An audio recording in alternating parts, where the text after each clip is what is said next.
Fora do poder, tudo é ilusão. Lenin, ele desenvolveu toda a sua obra, toda a sua reflexão, era reflexão vocacionada para pensar tomada do poder, para pensar conquista do poder. Em Lenin não existia tinta gasta, né? Folha de papel mal usada. Todos os debates sobre filosofia, sobre história, sobre literatura, sobre teoria política, enfim, tudo que Lenin escreveu estava vocacionado para pensar a tomada do poder, para pensar a organização da classe trabalhadora para tomar o poder, para conquistar o poder.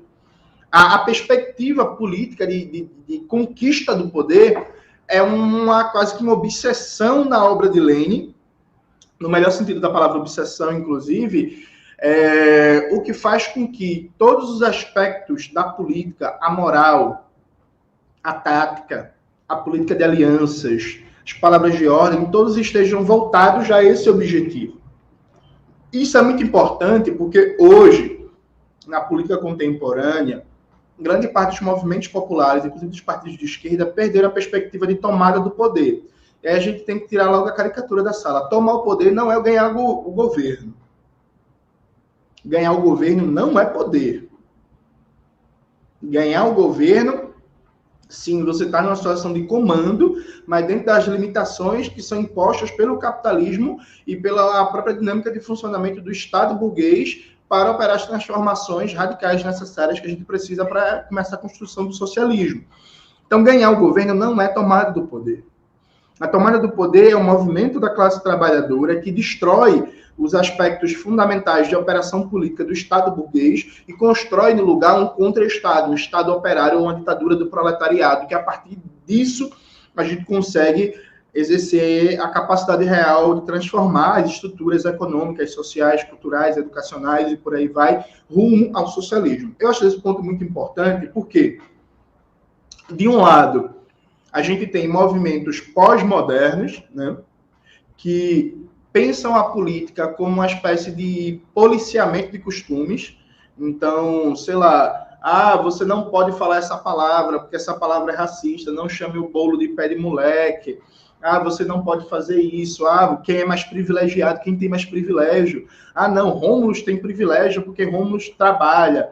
E aí no Brasil tem muita gente desempregada. Então, se tem muita gente desempregada e Rômulo trabalha, Rômulo é um privilegiado. Rômulo, reconheça seus privilégios. Enfim, esse tipo de coisa, de buscar expressões de micro-relações entre nós, de supostos privilégios e de expressão de opressões, de desigualdades entre homens e mulheres, brancos e negros, cis e héteros, e por aí vai. E veja, expressões de opressão que existem, que são reais, né?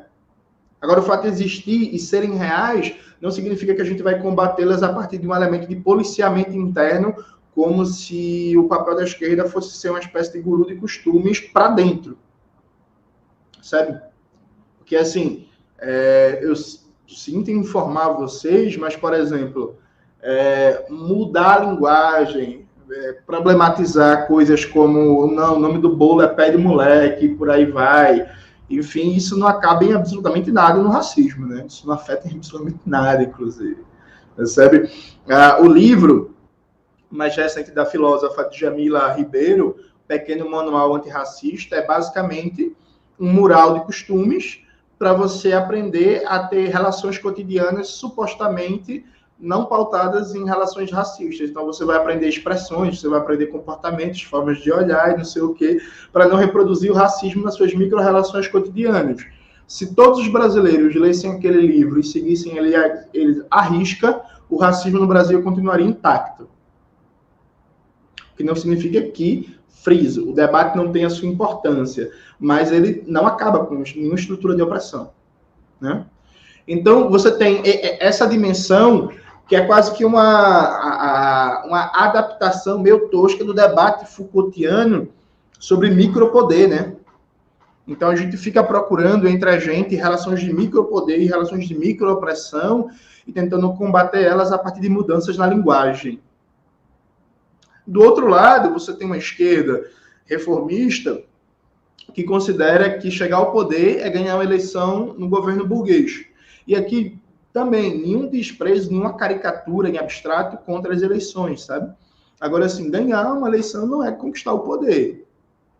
Você vai governar com as determinações da propriedade privada dos meios de produção, do poder econômico da burguesia e os próprios limites jurídico-políticos do que é um Estado burguês, né? Então, recentemente, por exemplo, lá no Revolution, recentemente não, faz uns 4 meses já, a gente entrevistou o Guilherme Boulos, né, do PSOL, dirigente do MTST. A certa altura da entrevista, o Boulos falou que ele defende um projeto de um partido que dispute o poder, que não fique só como partido de oposição. Só que disputar o poder para o Boulos é ganhar uma eleição. Isso não é poder, né? A tese leninista clássica é que nenhum poder político de Estado separa do caráter das relações de produção que esse Estado tem em seu fundamento, né? Então, assim, o Estado burguês vai ser burguês a despeito de quem ganhar a eleição, porque a estrutura desse poder é burguês, o que não significa que não seja importante, por exemplo, ter uma figura de esquerda lá. É muito melhor ter no governo federal um Guilherme Boulos, por exemplo, do que ter um Jair Bolsonaro.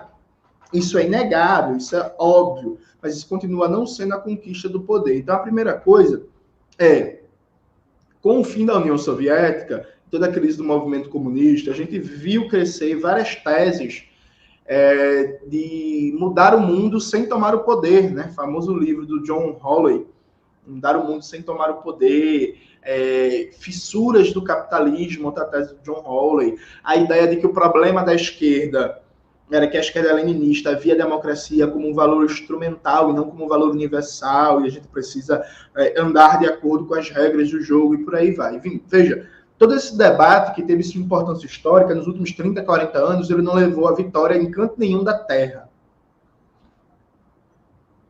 A última vez que a gente teve uma revolução socialista foi na Burkina Faso, na metade dos anos 80.